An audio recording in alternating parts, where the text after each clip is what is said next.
Myles, welcome to Camera Conversations, optimized by Pure Sport. Are we ready? Always ready. Thank you for having me. It's a pleasure. And people nowadays know you as the polished vocal coach, the world renowned public speaking coach. But I want to understand, where did that all start? What a great question.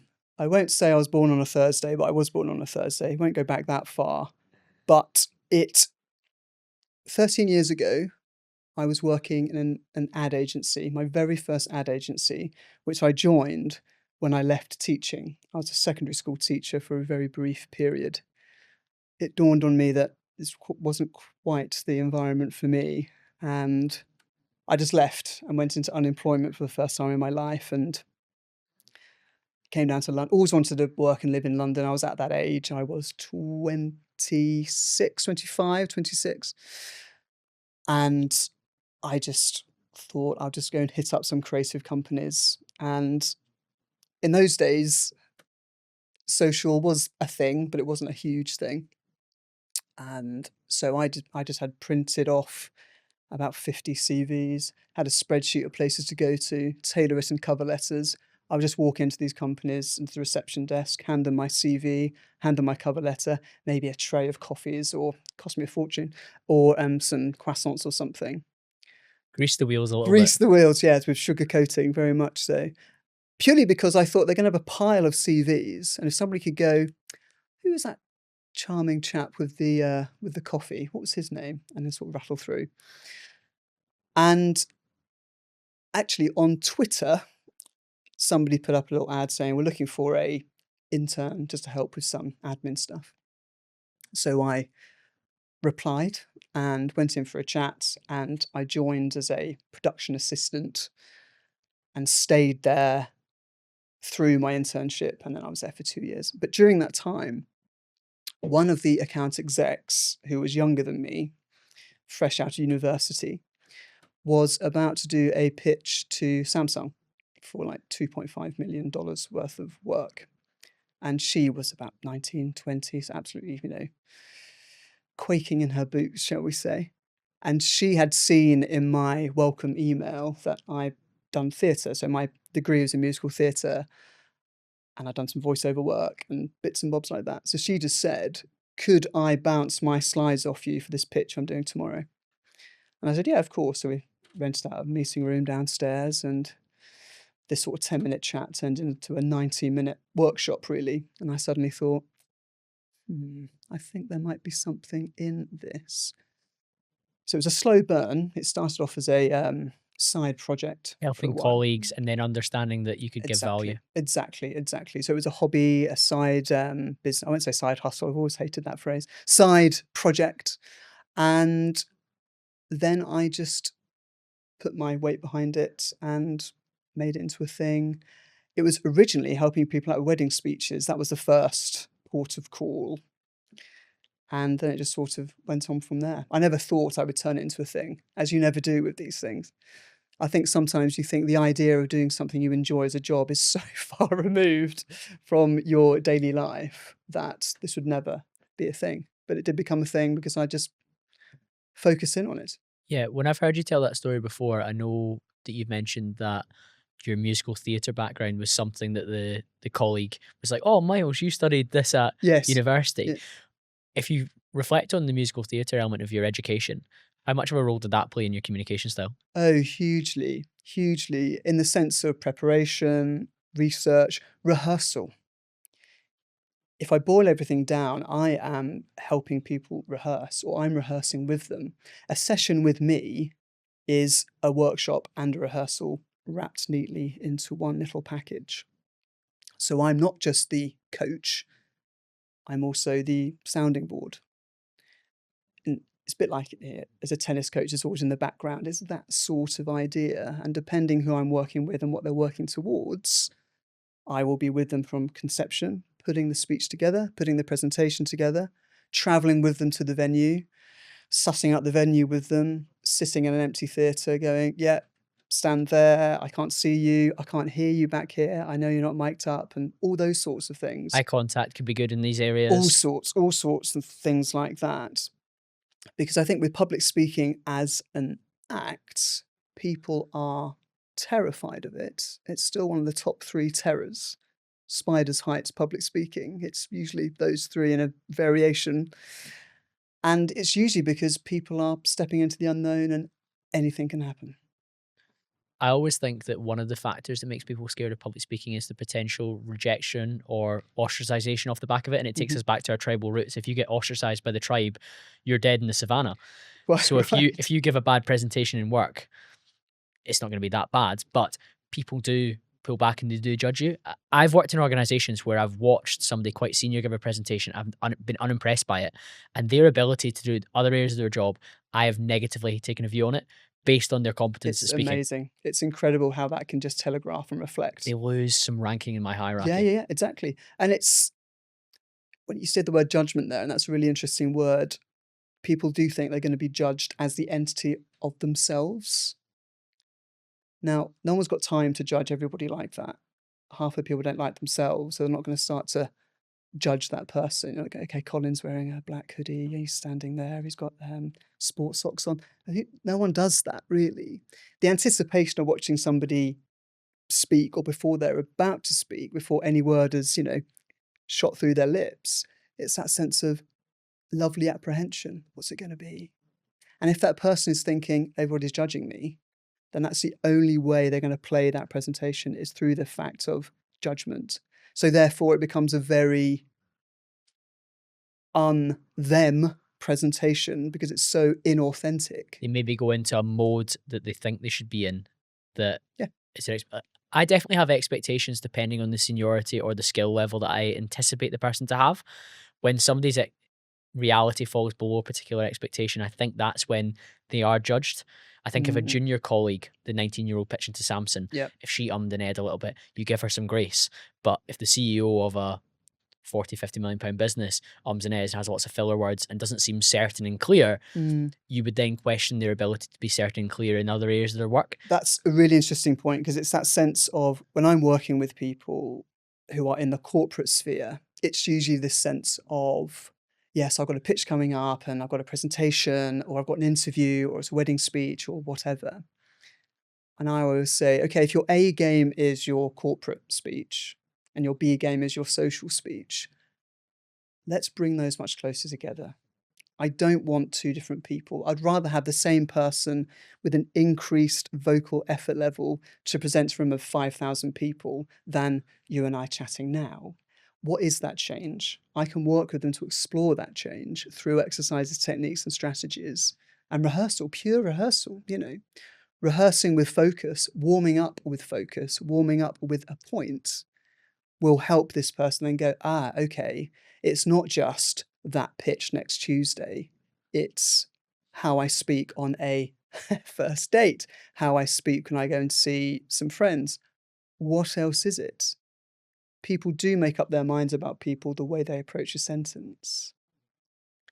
So it's just worth revisiting what that is and what you're telegraphing at that point in time. So we do lots of reflection. I'll record them and we'll watch it back. Or if it's a podcaster, we will watch back a podcast. I will review it and I'll go, okay, at I call it game tape. 5 minutes 52, this happened, what was going on there?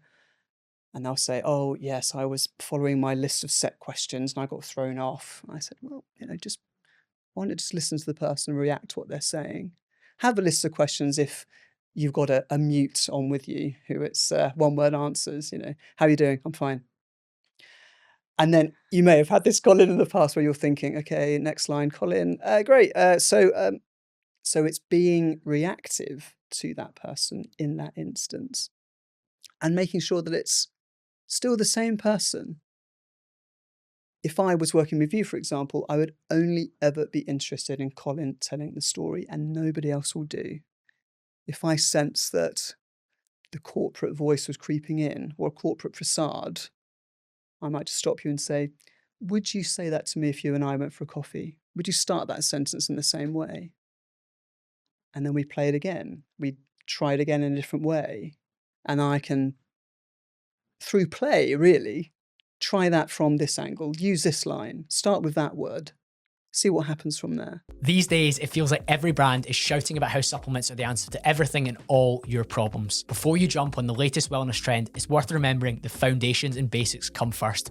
Hydration, good nutrition, rest, movement are the real keys. When you do decide to supplement, however, what you choose really does matter. You know I'm a big fan of removing toxins and unnecessary things from your lifestyle, and I ensure that my supplements are free from additives, artificial flavors, and any unnecessary, dirty, toxic fillers. Personally, having seen many professional athletes and top performers utilize their products, I decided to give Pure Sport supplements a go. Their products are built on science-backed information, minimal ingredients, and they do exactly what they're meant to. Whether it's their best-selling ultra electrolytes to keep you hydrated and energized, their deep magnesium to support with quality sleep, or even their natural testosterone boosting Tonka Ali, I trust that what they make is developed to care for me and my body. Explore the full range of Pure Sport supplements at the link in the show notes, puresport.co, and use the code CAMBRO10 for 10% off. The word that's screaming out to me when you discuss this is authenticity. Yeah. And it's communicating authentically while, of course, being polished enough to suit the sector or the medium that you're communicating via. Very much so. And it's authenticity, and authenicity's bedfellow is presence. And I think you are starting in the general sphere of life. Being authentic is slowly getting replaced with being present. So, and to me, they are two sides of the same coin. They're exactly the same. If you're authentic and you're speaking as you are in turn being present. You are there, and you've justified why you're there. And that's a big thing.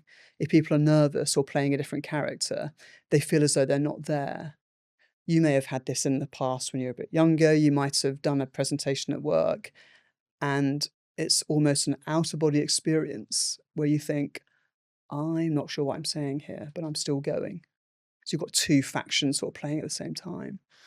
And it's eliminating that fact. So you are saying what you want to say in the way that you want to say it, not just what you're saying, but how you're saying it, and putting a different viewpoint on it, not making it so abstract. I've just got to get through this is never a good motivator. It will be fine, let's see what happens, is never the best strategy. It's not the right mindset to go in with. Exactly right. Because you rarely do that in any other part of your life. So true. So why would we treat something that we're potentially more afraid of with less professionalism in advance? Exactly. And, your voice is the way you telegraph your emotion, your message, your story to the world. So in one sense, why would you not want to work at it? We can't just leave these things to chance. So we'll look at elements such as a vocal preparation. We look at how the voice works in sort of basic format and what you can do to put yourself in the best position vocally to take on that particular challenge. So you're not just leaving it to chance and thinking, it'll be fine. Don't worry about it. I'll get through it. Because, you are stepping into a world of unknowns where anything can happen. But there are more unknowns you can make knowns than you think. Yeah, conscious preparation in advance prepares us far better. Exactly right. When you do a gym class, you would never not warm up. Yeah? Sorry to interrupt you there. But this sense that you would never just do it. I always use the analogy because we do a lot about posture and poise, and I always say, think deadlift position. You'd never deadlift from a sort of, flopped over slumped focus, because you'll never lift the damn thing. And you are your most present when you're about to do a deadlift, I think, because you're so locked in, you're so grounded, your knees aren't locked, they're soft. And you're very grounded in that position. So there isn't the temptation to shuffle around, to fidget. Nervous energy creeps in different ways. Very distracting for you, but also for us. If an audience can't justify what you're doing, then it's usually because you haven't justified it yourself. Yes, you haven't warranted the attention to stay with you and to be present. You haven't prepped, essentially. Yeah. I really like when guests bring analogies from the fitness world in particular, because many of the audience will be into their health and the fitness and they'll train. So when somebody's considering their posture and how they stand during a presentation or a public speech, having that cue now of deadlift posture, ready, chest up, legs relaxed, core on, mind focused. It's like it's a little prod before we start. Exactly right. It all starts from a good posture, okay? And again, when you're about to do that deadlift, before you bend down to pick up the bar, your focus is default up. Now, when people are nervous or inexperienced public speakers, or experienced public speakers but haven't thought about what they're doing, default focus is usually down. It's almost sort of looking away from the room, almost escaping from the room. We've been very over that the pandemic and working from home. Everyone's arched over their laptops on, in their corner Our on the posture's gotten sofa. far worse. I Exactly, totally agree. exactly right. So the default focus of lots of people is down anyway. So I usually spend a good first couple of sessions with somebody getting their posture right. I think, okay, this is your neutral starting position. Again, if I can give myself that known of how am I standing? Where am I looking? What's my first line? They are 3 key things to springboard into your story. And going in and just thinking, it'll be fine, let's see what happens, encourages a nervous sense of energy. You may have seen this when you've sat in an audience. Somebody goes up there to say, "Hi, everybody, it's great to be here," but they shuffle back or take a big step back from you. And you might think, are they really pleased to be here? Because they're walking away from me. It's saying one thing, doing another. Exactly. And communication, we know, is far more than the words we say. It's also how we stand and present, Yeah. and the energy that we give off. Very basic stuff, you might think. And I would say you're exactly right, it is. But we've all forgotten this stuff over the past 15, 20 years. So I like to come back, just remind people of how to stand up properly and recognizing that aesthetically it looks good. If you are presenting, you are leading, you are playing a higher status than the room because you're presenting, not someone else in the audience. To break the wall with the audience a little bit, I have my first question, which I asked you, not verbatim, but roughly written Yeah. for every episode that I do, even with all the experience of over 300 podcasts and being a good conversationalist, both naturally, but also through the reps. That is one thing that I know I must start with, and I must have that ready. And then from there, I feel like I can freewheel in the conversation that I can have with the great quality of guests that I have now. It's so much easier.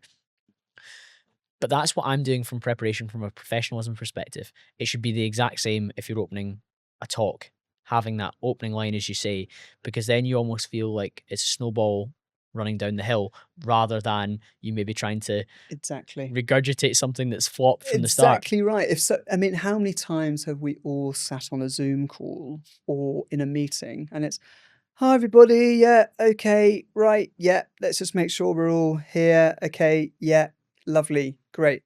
Okay." So Q3 figures from last year.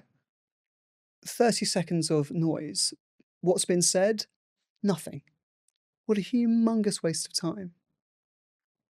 That just opens up this gap of, what the hell are we doing here? What's the point of this? Why is this person leading or not? Have they turned up? Probably not. Let's start as you mean to go on. And I think you set the standard. Yeah. It's interesting, when I've listened to you before, you spoke about if you saw the transcript of a call like that, you would see that that's wasted and dead time and you should act accordingly. 3 of the guys that I'm doing sales coaching with, we're looking at some of both their outbound calls, but also the discovery calls. And we're transcribing it out on Teams or a tool called Firefly. Great. And you can identify filler words, which we'll definitely go into, but also the opening. And if you open well, you generate a massive level of respect from the prospect, which if you're a public speaker to an audience, you're generating a massive amount of respect from that opening to the attendees in the Zoom call, whether that's internal or external.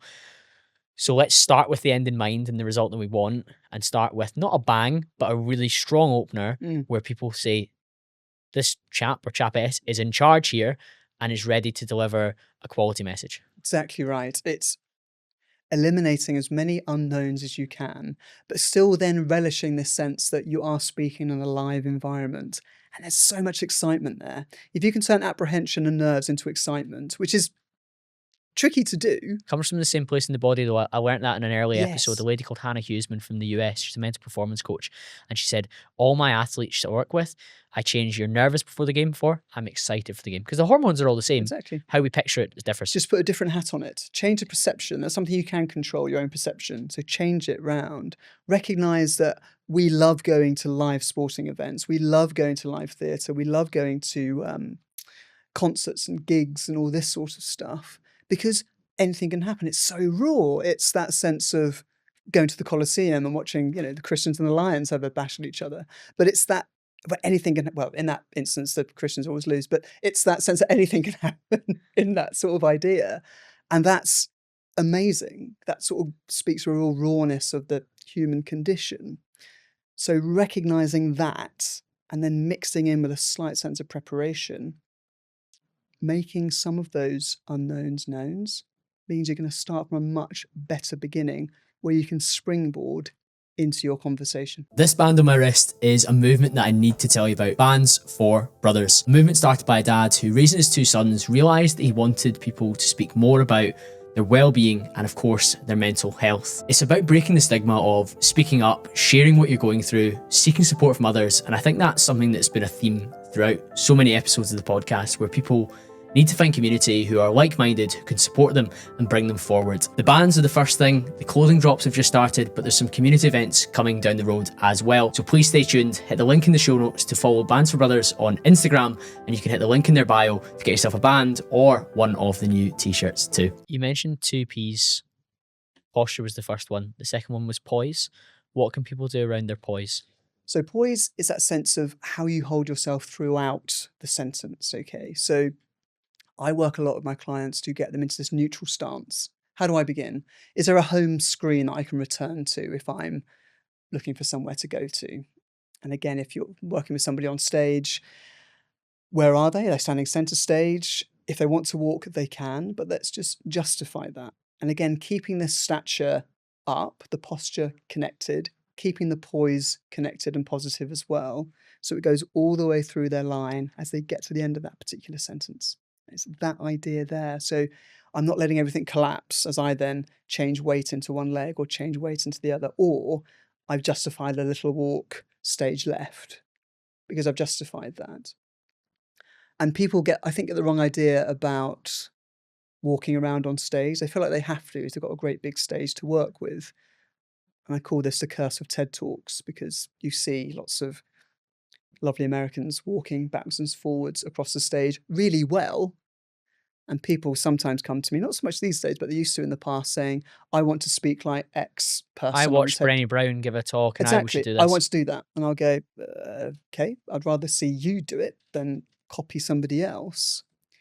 And their first, because I usually always start in the same call with a new client in exactly the same way. I'll say, okay, present to me.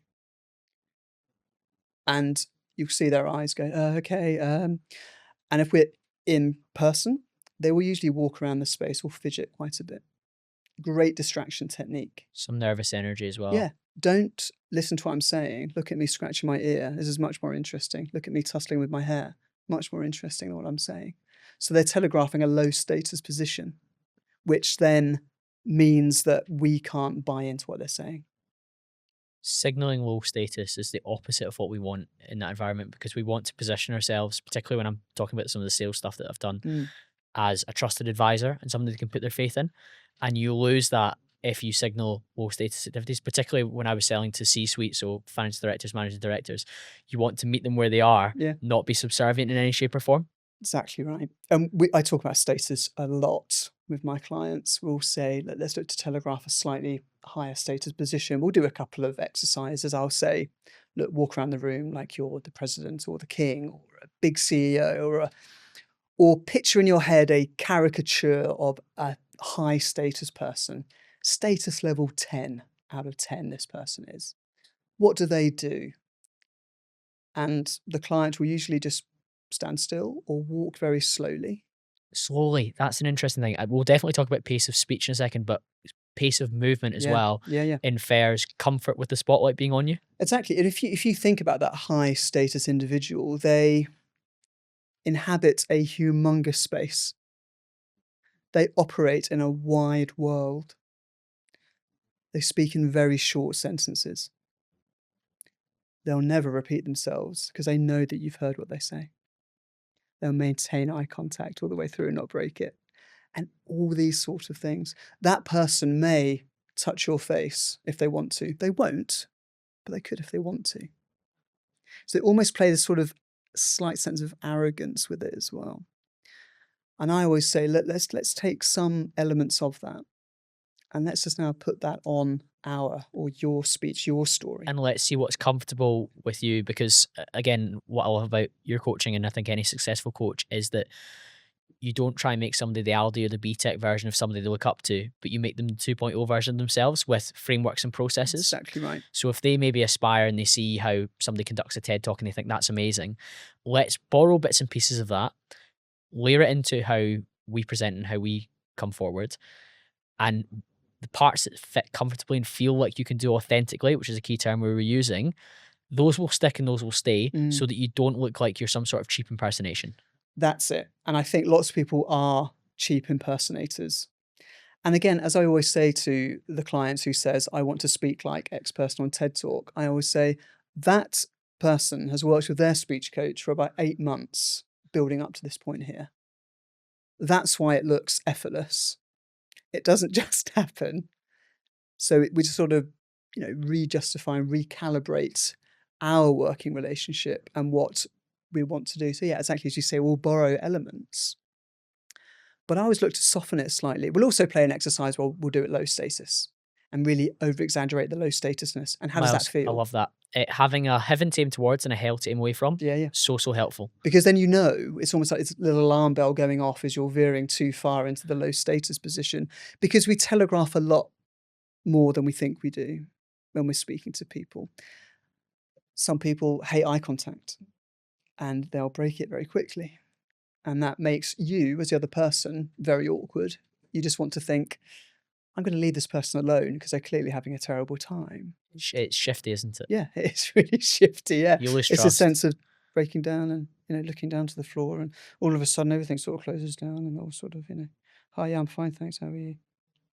It becomes very distant, and then they step away from the act of telling their story, and we as an audience will think, this person is clearly having an awful time.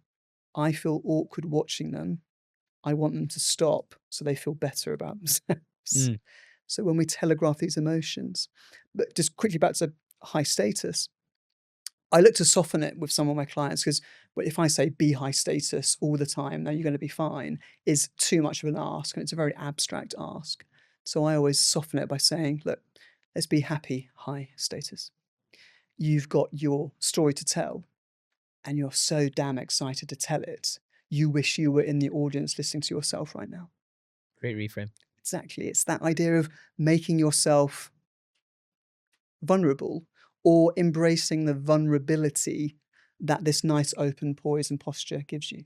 If you're open, if your chest is open and you're ready to take in reaction, you're making yourself vulnerable. But all good stories happen from that sense of vulnerability. If you're too guarded, it's hard for the audience tricky to connect with you. Yeah, exactly. And we're looking for that shared connection, that shared energy. That's why sometimes these online calls are more difficult, because you can't feed off the room. Yeah. It is tricky. I always prefer working with people in person where possible. But there are some things we can garner from online. That sense of, if I'm doing a piece to camera, if I'm working with a influencer or a YouTuber, or a podcaster rather, it's that sense of, again, where's my focus? Am I looking at the square of me on the screen, the green dot, or my face or my guest's face on the screen? Great Where am I point. looking? Because otherwise, because it's exaggerated on screen.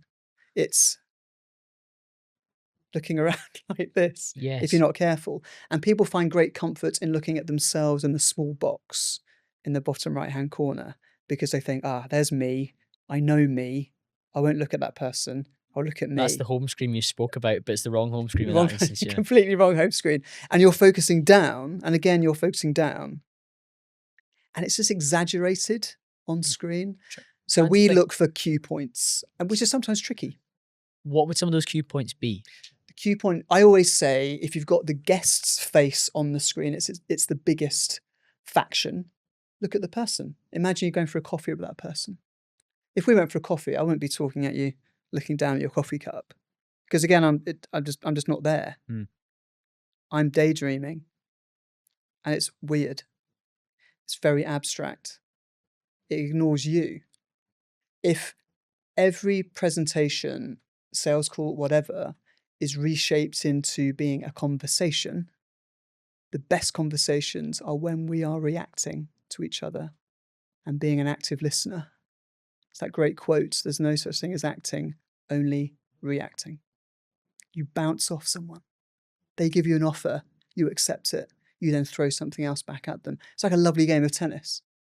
So when you have a great volley, it's amazing. The best conversations are like that. Exactly. And you feel this sense of adrenaline when you're having a good conversation. You think, I'm really enjoying sharing this point of passion or interest or learning about somebody else.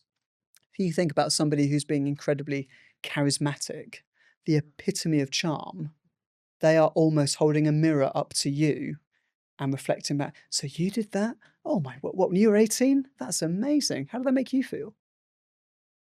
And we don't always get that in life. People aren't usually great active listeners in the main. But we can practice that skill. Of course we can, yeah, by reacting, just changing things up ever so slightly. It's not a abstract presentation, it's a story. It's not just delivering a story, it's having a conversation. Okay, you might have 5,500 people on the other end of that conversation, but it's still a conversation, just magnified. I knew I would learn lots today, but straight away off the back of that, on my next Zoom call or my next StreamYard for the podcast, I'll either look at the green dot on the camera or I'll look at the guest or the prospect or the client. Great. And the green dot's good, but also it's very abstract. If I'm looking at the person, I'll get an emotional response to how they're reacting to me. I think the green dot is a good place to look, as I look at the green dot there. It's a good place to be, but it's not the face of the person. If I'm talking and you suddenly grimace or react in a positive way, I will then gauge where I should go next or go, oh, I've trodden on a tense bit there, or oh, that's a bit, or, oh, Colin's responding really well here. Let's build on this. Yeah. Are you familiar with Valerie Fridland? She wrote or some sort of communications book. So she's a linguist from the US. I had her on the podcast. I heard her Modern Wisdom and managed to book her for my show. I do. Yes, Chris had her on the show. Chris had her on. She's really good, and I was very conscious on that show of having no filler words. But Valerie taught me about.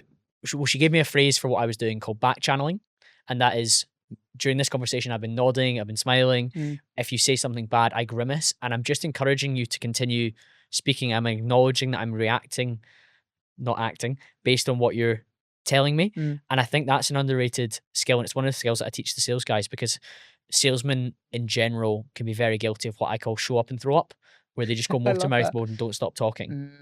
Whereas we have 2 ears and one mouth for a reason, particularly on sales calls where we're trying to understand some of these needs and requirements before we then provide a solution. That is so interesting, and it's a real issue of lots of clients that I have, or especially if I'm working with the new clients. They will say, I struggle to stop talking. And what they usually mean by that is they've made the point, but then they keep talking. And they make the point 6 times in 6 variations. Now, after point 3, I probably stop listening. Stopping the sound is usually more difficult than starting the sound. And if you think about it, the person who speaks a lot or packs a ton of words into one sentence is telegraphing a low status behavior. Because the nervous person sometimes talks a lot to cover over something they haven't done, something they don't want to do. I always use the analogy of the over-confessing child who's just broken the vase in the next room. They'll tell you about it in about 15,000 ways. I trod on the cat's tail and I fell backwards and I fell my brother and I tripped over his toy train and did... They will cover. While nervously pacing, while touching their face or their hair. Exactly. And you're not listening because you think, I can't deal with this level of info. I'm bombarded with words. So once you've made your point and you stop the sound, tricky thing to do for lots of people, highly vulnerable, because you think if I don't stop talking, I will undermine my intelligence. Which is the opposite. So the opposite happens. The opposite happens. It's really interesting. I really love talking about that. I really like labels like back channeling because it helps you to reinforce a point. I also spoke about the subtle art, not giving a fuck by Mark Manson, but the subtle art of shutting the fuck up. Yes. And that can be very helpful, where you were speaking there about somebody who makes a point but then continues to drone on and on and on in an attempt to reinforce it or an attempt to validate what they've said because they're unsure. Whereas if you pause and breathe, give the person a chance to absorb what you've said, you'll be in a much better position. That is so important. Absorb what is being said. As an audience, we need time to process the level of insight that you're giving me. I and the audience aren't blessed with your life story and life history and life lessons. One sentence to you will probably change my life, but it's something you worked out 15 years ago. So it's as second nature as putting your shoes on in the morning before you leave the house. To me, that's going to blow my mind. So when we do stop the sound, we give our thoughts room to maneuver and let them be absorbed by your audience before you move on. You don't want anything to be missed. So stopping the sound is, don't be afraid to mind the gap is what I usually say. Yeah, again, a great label that lets people think of that. Again, I've got sticky notes on some of my clients' screens to say 2 ears, 1 mouth, or avoid show up and throw up, Yeah. back channel, Yeah. whatever helps, or mind the gap would be another one they can add to that. One of the phrases that you use within your coaching is being present in the space. What do you mean by that? Turning up physically and knowing what you're doing and why you're doing it. So lots of times I will sit there with the clients and I'll say, "Look, this is great. Why are you talking today? What's the point of this presentation? What's the point of this story? Why have you dictated that there are 3 rows of chairs and we are looking at you? What's the point of it?" If I'm working with somebody who is just fresh into the workforce, they will usually say in an answer to that question, "My boss told me to," or "I'm doing it for my 360 objectives." And I'll go, "That's great. I don't care. I don't care about that. That's a you thing. Why are you doing it? Work out what is that motivational point that you've got to justify what you're doing." Once you've justified that, you then become more present because you've then justified your position as a storyteller. Lots of speakers don't ever justify while they're speaking, and the whole act becomes redundant so quickly. I guess a helpful question for the listener there would be, what impact you want to have with the information you're about to share. So what do you want to cause from listening to what you're about to say? So for example, when I'm considering having Myles on the podcast, I want people off the back of it to be better communicators and better public speakers and more comfortable with that potential daunting fear. If Yep. I'm interviewing Andrew Craig later this week, I want people to be more confident on what's happening with the UK economy and what they can do for their own personal finances. Yeah. In the same way, if I'm doing a sales presentation, I want that client to be more confident to make a buying decision with me. So I think it's a helpful filter to help us realize, what do I want somebody to feel or know or get off the back of this presentation? And I Yep. think one of the things that you use sometimes is, could this be an email? Oh yeah, oh gosh, yeah. Why can't this just be an email? Oh, it can be an email because what I'm saying is really important. And I'll go, why? So I think as speakers, we've got to be real sort of, we're allowed to swear, aren't we? You've got to be a real sort of bastard to yourself sometimes and just look yourself in the mirror and say, why am I talking? Why am I talking? Find that point.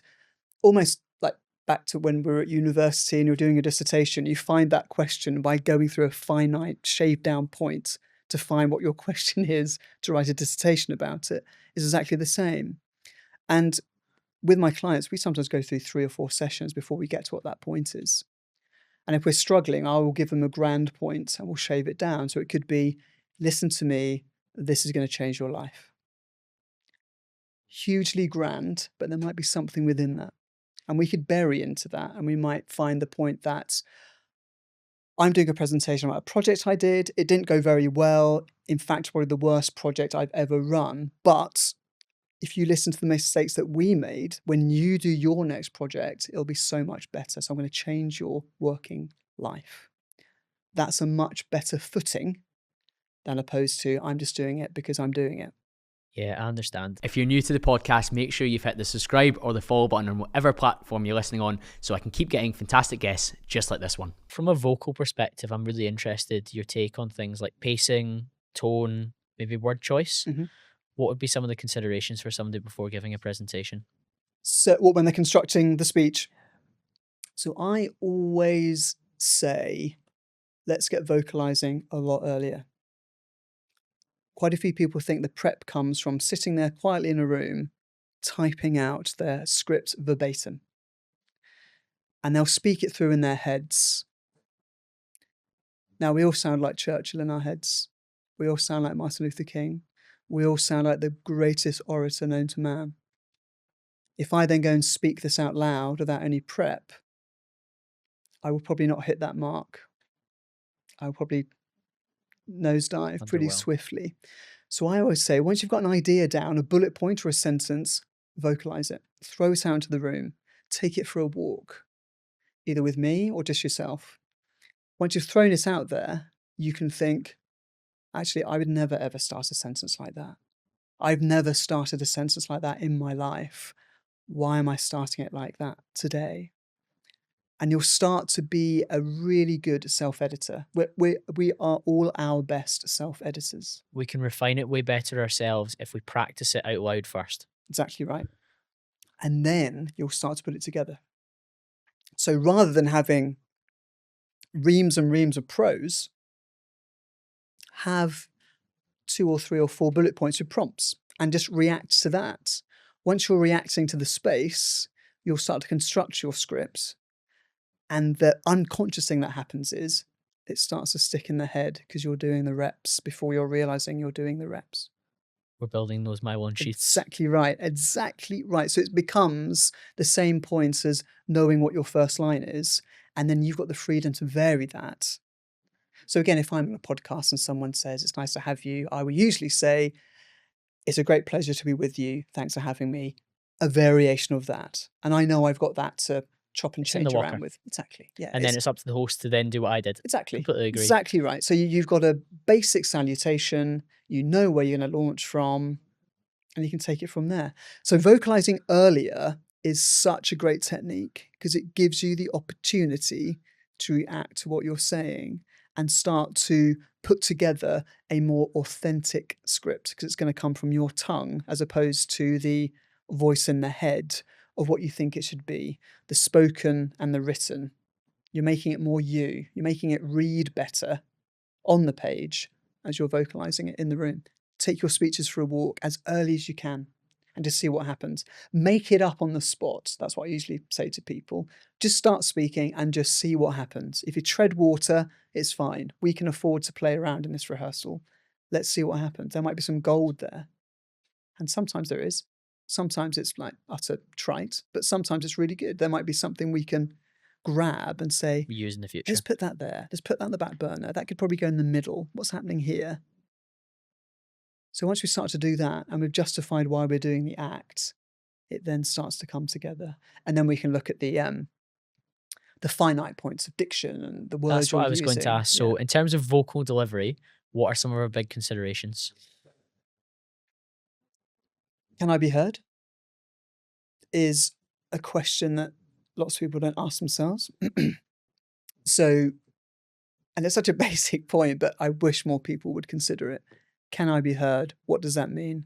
Good diction makes sure that you are heard at the back of the room. Because if no one can hear what I'm saying, there's no point me speaking. It can be an email. If I'm at the back of the room thinking, these are great sounds, but I can't understand a word they're saying, email me, I'll read it on the way home. Again, justify your position. Don't be too redundant early. And that's what lots of people do. So thinking about diction, playing with words, the processing of one's words will help eliminate filler words and also help to regulate the tempo at which you want to go. By processing, Myles, you mean enunciating them as we go through them? Pronunciation and enunciation. So Okay, that idea two. of going through those words, using the vowels, clipping those final consonants, finishing the word. And we'll, in warm-ups, we'll really over-exaggerate that. We'll do tongue twisters, or we'll do a poem, or we'll do the first line of their speech, for example, or we'll do red leather, yellow leather over and over again, but really over-exaggerated to really get this sense of articulation working. Because lots of people are nervous, sort of their mouths sort of stay here. It's the Because they keep mumble, the isn't sound. it? Exactly right. So they keep the sound back because it's all very tense. It's a tension point. They're tense in the shoulders, they're tense in the face, they're tense in the tongue. Everything is sort of solid here. So we have to sort of break ourselves out of that. And I do lots of tension state exercises with clients to bring them to a much more state of presence, a neutral state of presence, where great elements can grow from. And then we can start to work the words, to process those words, so I can hear what's being said. When you process your words, you naturally pull on the reins anyway. Yes, it slows you down, which pacing is a very important thing. And something I've come to learn is that those that are good presenters are happy to hold the space, Mm, and they're happy to pace and pause and take their time to go all the way through a word mm. because they're at ease with the eyes being on them. It's such a good point. The sense of pausing. We really must relish the power that we get from not saying anything. The authority we get in a pause is amazing. It's immense. Just holding that moment, closing that sentence, and then moving on. That's where the understanding and the education happens, in the gap. Because we go, okay, I get that point. I think some of his methods are outdated, but Jordan Belford, the Wolf of Wall Street, is a well-known sales coach and obviously has a great track record in sales. And he speaks about pausing at particular points in the sentence because after the pause is when people pay the most attention, because it infers the fact you're pausing before it. Listen up, buddy. I'm about to drop something that you need to listen to. Yep. And at that point, he will also change his tone to some extent, either slow and steady, as in this is important, a little bit dramatic, or up and higher because I'm excited about this. And can you believe it's only $9.99? Yeah. Or the good news is it's only $9.99. Yeah. There's a difference between the two, but both are done with the same idea in mind. This is something you need to take away from this presentation or this pitch. That change in dynamic is so important, and dynamics is so important, and the variety and variation of the way you're using your voice is something that people seldom use. They do use it socially, but when it comes to speaking professionally, they leave their personalities on a coat peg and somebody else steps out. So then it suddenly all becomes one line. Thank you so much for being here today. We're going to be talking about Q3 figures from last year. It all becomes very monosyllabic, and there's no variety, there's no change. And that's incredibly difficult to listen to. You'll just switch off because that person is usually going at a pace and not changing anything. So your point about emphasis goes out the window. It's only $9.99. It's a really good deal. Can I sign you up? It doesn't carry the same weight, does it? Not at all. Because I'm sure that person doesn't speak like that to their wife, their friends, whatever, when they get home. But sometimes the nerves of the situation just clamp in. And again, asking some basic questions. Why am I talking? What's going on here? Let's find that justification. And then we can look at techniques such as diction and enunciation, pronunciation, articulation. How am I using my mouth to get my words out there? If it's a room full of 1,000 people, I've got a mic. The mic's only going to make the sound louder, not going to make me be heard. I can't lean too much into that. Diction is the next key from poise and posture. Can I be heard? What else do I need to do? And what can I do in my vocal prep on the way to the event or every morning to make sure that I'm so cemented in the idea of pushing my voice out there? I'm not keeping it sort of so far back here that nobody can hear what I'm saying. Put it out there. If you're just going into a presentation like this, there's no point speaking. Don't bother. Go home. If a podcast is the first conversation I have that day, I quite often will try and pick up the guest and drive in with them to the studio, or I will speak to my brother on the phone, Mm. or I'll speak to my mum on the phone Mm-hmm. and get my mouth and mind moving as well. And you feel a bit more limber. You mentioned that pronunciation, enunciation, and taking your time to process a word will help with filler words. That's something that I know everyone will be shouting down their AirPods and or through their car stereo about. How do I tackle some of these filler words that I've got? Common ones like, Um, um, is the new oh, scourge, yes. Or literally, or basically. basically, those two. How do we tackle those? So filler words, in essence, can be a problem if the variation is quite high and there's a lot of it. If it's every so often, I can usually put that to bed and I can be okay with that. It's usually quite natural. But when it comes from a point of worry and concern, it's usually because that person is throwing themselves into a sentence way too quickly. If you think about Jordan Peterson, when he answers a question, he takes hours before the sound begins because he's thinking about what he wants to say. He's not pushing himself into a sentence. He's giving himself the authority to choose the words he wants to. He's processing his words all the time. You can always hear what he's saying. So by processing one's words, as I say, it naturally pulls on the reins and brings your conversation down to a much more naturalistic, much more Colin-like way, for example. It pulls it into that vein.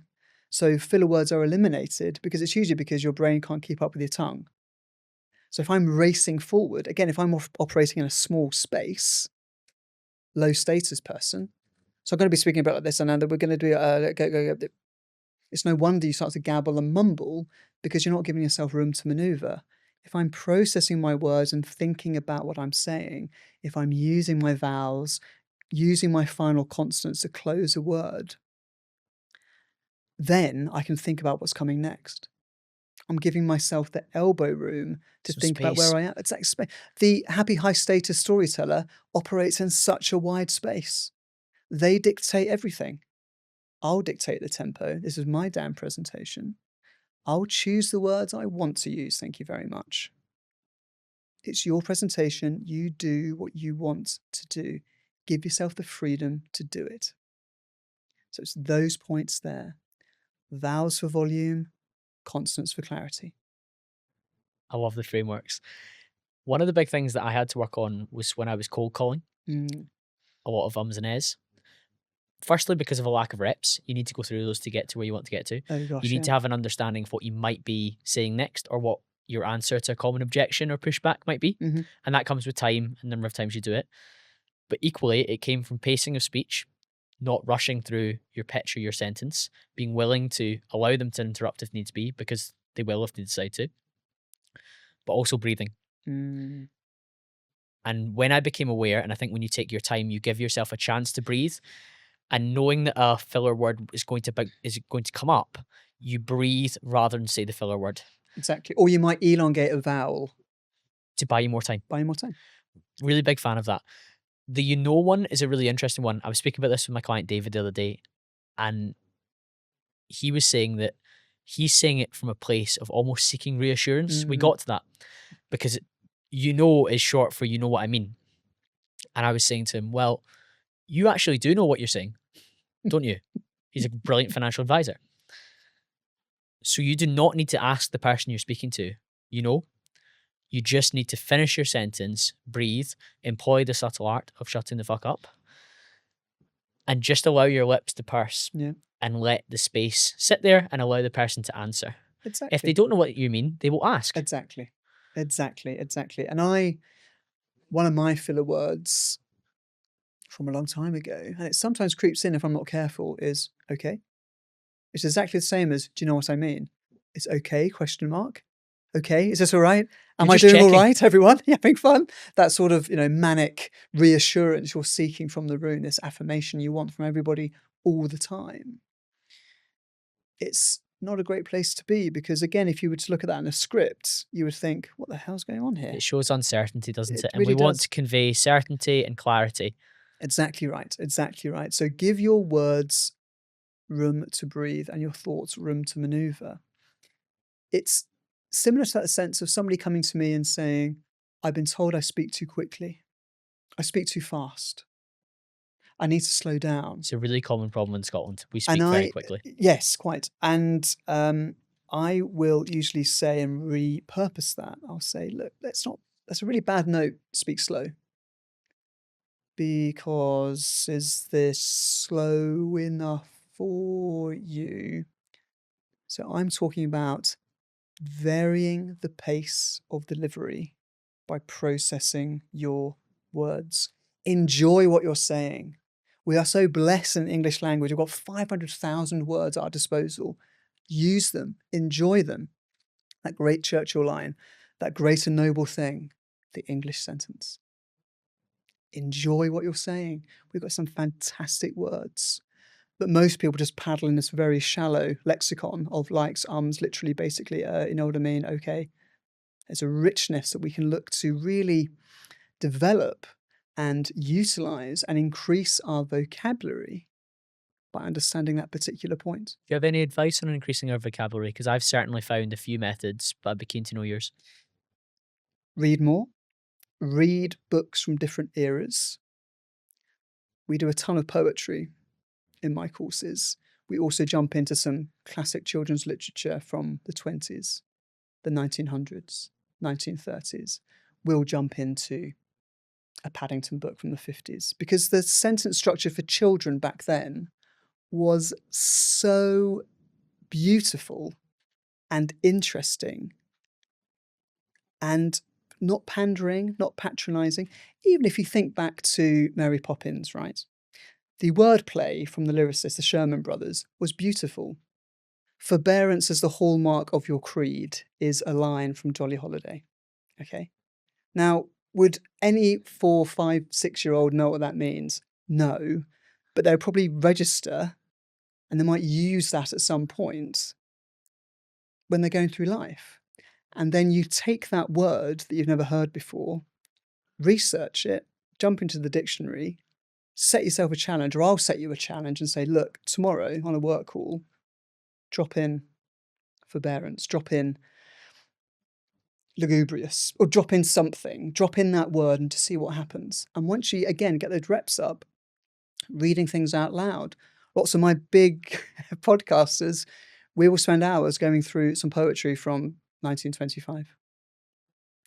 And I'll then say, do you know what that word means? No? Okay, let's have a look. It means this. Could you use that tomorrow?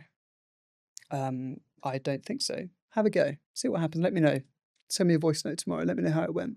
Or I will send you a voice note saying, how's it gone? Have you used it yet? I'm always keen to, I'll always hold my clients to account. Accountability. Always, always, always, always. I'm not just sitting there nodding. There's no point me being a coach if I was to do that. If it's going great, I'll tell you. If it's not going great, I'll tell you. If we need improvements, I'll tell you. It's such an exact art and a specific art to that specific person. So yes, read more.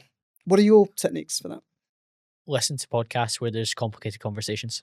Exactly right. Or audiobooks, again. Books from a long time ago. Play them in the background.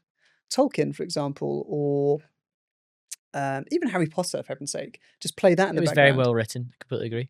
Beautifully written. Fantastically written.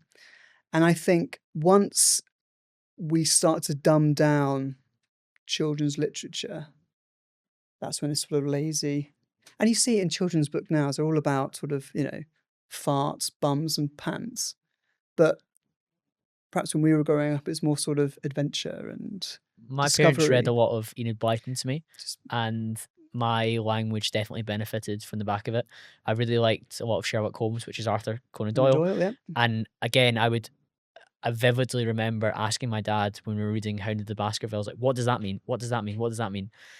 And you're That's so at that brilliant. age when your neuroplasticity is so flexible as well, even better. Yep. But even now, if we assign a conscious practice to reading things that stretch us a little bit, then we'll quite quickly get up to speed in the same way if we took somebody to the gym and we tried to get them to do a particular exercise straight away, they're going to struggle, but we're going to build up capacity over time to do so. Exactly right. You are just jumping into that pool of rich language. 500,000 words. The poor French only got 10,000. So we've got loads of words to choose from, okay? We can really enjoy that sense. So yeah, Enid Blyton, fantastic stuff. Jump into that. More leads, more meetings, more quotes, more proposals, and closing a higher percentage of those. That's exactly what it's time to unlock with my sales masterclass. I've distilled down over 15 years of sales experience across B2B and B2C into some actionable lessons which you can benefit from. Clients that I've worked with one-to-one over the last 6 to 18 months have had incredible results, and it's now time for me to share with you an easier way to work with me rather than on a one-to-one basis. To get involved, hit the link in the show notes or under this description wherever you're watching this to join today's waiting list, and there's even some free goodies in there for you while you wait for the course to go live. Can I ask you about hand gestures, Myles? You can. What do you want to ask me about hand gestures? What is the most optimal way for somebody to use them correctly rather than overdoing it? Such a great question because it's so intricate. I will never choreograph hand gestures with the client, because otherwise we get to the point of, on slide 5, put your left hand here. On slide 6, bring your right hand up to meet it. It becomes very abstract again. I always say, if it feels right, do it. Again, if you can justify it, do it. We might say, the royal we, I might say, when you start, just have your hands at the front, don't have them behind your back, don't have your arms crossed, don't close down, maybe just have them sort of So there's clasped some here. things to aim away from. That's great. Yeah, and just have them in a nice sort of solid position. Perhaps have your hands over like this. And then if it feels right to use your hand, I use my hands a lot, you probably noticed. The same. That's not a bad thing. If people are too exaggerated, then it might be a cause to calm that down slightly. And I might say, look, do this whole paragraph just looking at me still. How does that feel? Restrictive. Okay, let's move slightly, but you can't move your hands above your waist. And then try that. So the hand gestures and arm gestures is really interesting points. It's client specific, but the main thrust is, if it feels right and you can justify it, do it. I didn't much like his politics, but Tony Blair was somebody that I learned quite a lot from in terms of how he stood behind the podium and how he used his hands. And it was actually Rory Brebner who used to do impressions of him that communicated this in an interview I heard him on. And Blair would speak with his hands within a box. Yeah. And it was quite authoritative. And it gave you some rules. So don't put your hands up high, wave them above your head. The only time I ever put my hands up is when I do a count. So I might say the 3 C's of sales are really important: is commitment, competence, and confidence. And I'll do a count then. But every other hand gesture is within a Quite box of my contained. body. Yeah.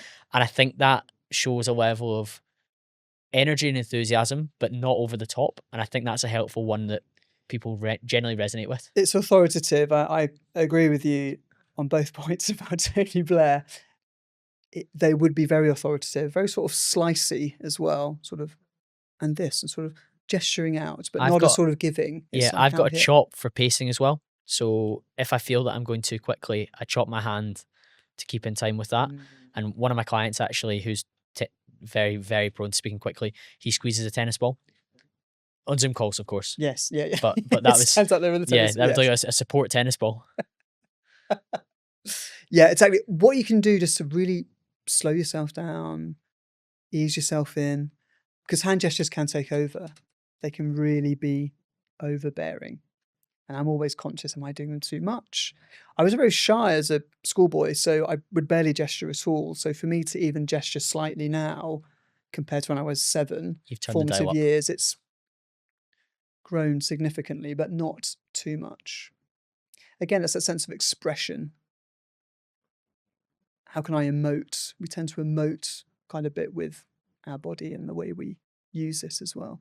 That's why I use poetry and children's storybooks, It's because so expressive, I guess. you are almost forced to express yourself. I'm sure if you've ever read a children's book to a young child in your family, you haven't started, once upon a time there were 3 little bears and they got up one morning and made porridge. You go, once upon a time, there were 3 bears in the wood. A great one I use is the opening 3 pages of the BFG. When Sophie's just waking up in the orphanage, it's the witching hour, where nobody else is awake apart from one person. Just to build up before the hand comes through the bedroom door to take her off to the BFG's place. And that's always a great one, just to really set the mood. And mood setting is a really big thing we look at. What mood do you want to set? How can you be expressive? How can I emote? Because for me to say to somebody who's very nervous, okay, let's do a bit of performance, I'd probably lose them. If I can warm them into it by doing a poem or something. And even I'm working with a client at a show and I'm backstage with them, last thing we'll do is a couple of lines of a poem or the first paragraph of Paddington or something. And it's great because you just think there's no one else in the world apart from you and I doing this poem from 1925 before you're about to deliver this very, very brilliant keynote to a room of people.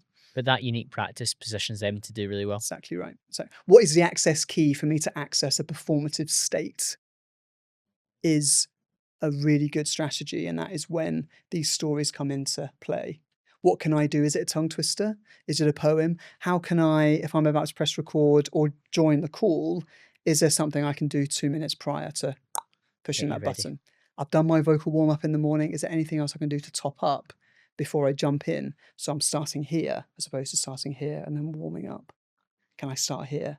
And again, when we start here, I enhance what's already there with the client as opposed to changing the way they speak, which is not what I look to do. I enhance what's already there. That's a much better place to work. And I think people are much more responsive to that strategy as well, because they're quite happy with the way they speak in the main, but just want to enhance certain elements. Absolutely. Over these 60 minutes, I think we've certainly enhanced the listeners' communication skills. I'm sure we have. If they want to continue the conversation with you, Myles, learn more, dive into some of the stuff that you've got going on, where should they head towards? So I'm most active on Instagram, so it's at Speakwell Coaching, or my website is speak-well.co.uk. Those will both be linked in the show notes. Thank you to you, Myles. Absolute pleasure. Thank And you. thank you to the listener. I'll be back to speak to you again very, very soon.